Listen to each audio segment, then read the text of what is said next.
Hey guys, Professor Bill, Comic Book University, and Moon Girl and Devil Dinosaur, issue number 45. Love, love, love this cover. And yeah, I know that's just a toy thing, but one, they should make one of those. Two, can we get a backpack that's just shaped like the head? That's awesome, man. I gotta have one of these. That's freaking awesome. Let's talk about who made this comic book, and let's tell you about why you should buy this comic book, but get ready for the waterworks. So the writer is Brendan Monclair. The artist is Aletha E. Martinez. The colorist is Tamara Bonvillain. And the letters are done by VC's Travis Lanham. Raza does this gorgeous freaking cover, man.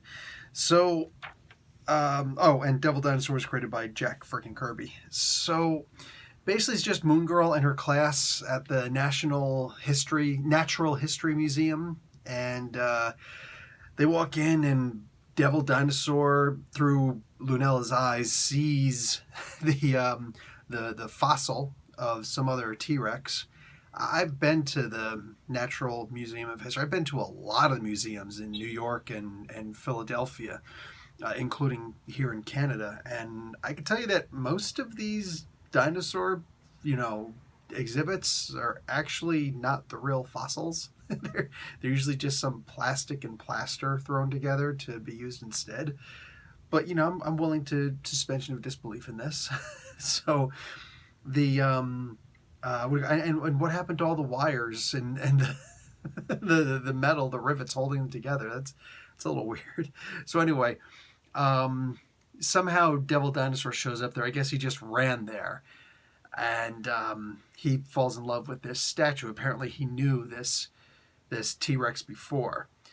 Now, besides the common things that I said, it's also interesting that this dinosaur looked almost exactly like him, except was green, and was the same size as him. And Devil Dinosaur is supposed to be a hell of a lot bigger than your average T-Rex. You know what I mean?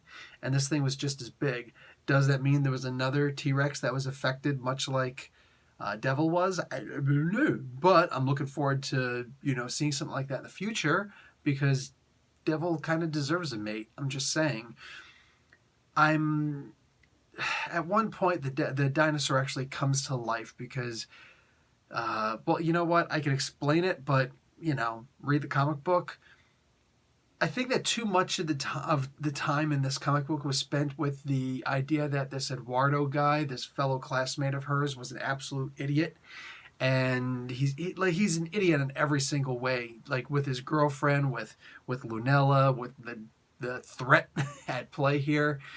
I think that if just one page less worth of story was devoted to this idiot Eduardo, and we just simply had a panel where somebody backhands him instead, we could have had an extra an extra page worth of time devoted to this ending, because I expected, I'm like, oh, they're really going to do this, aren't they?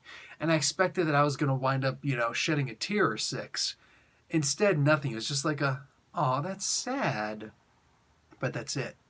I actually wanted to have like a bit of a moment in this and just be like, oh no, wow, oh my God, my heart's broken because Devil's heart is broken. And that just didn't happen because they just kind of with the ending. Yeah, a little bit disappointing there. This was still a good comic book. I'm definitely still recommending this. Man, when you just have that, right? Limited page count, what are you going to do, huh? Anyway, guys, Professor Bill, Comic Book University. Class dismissed.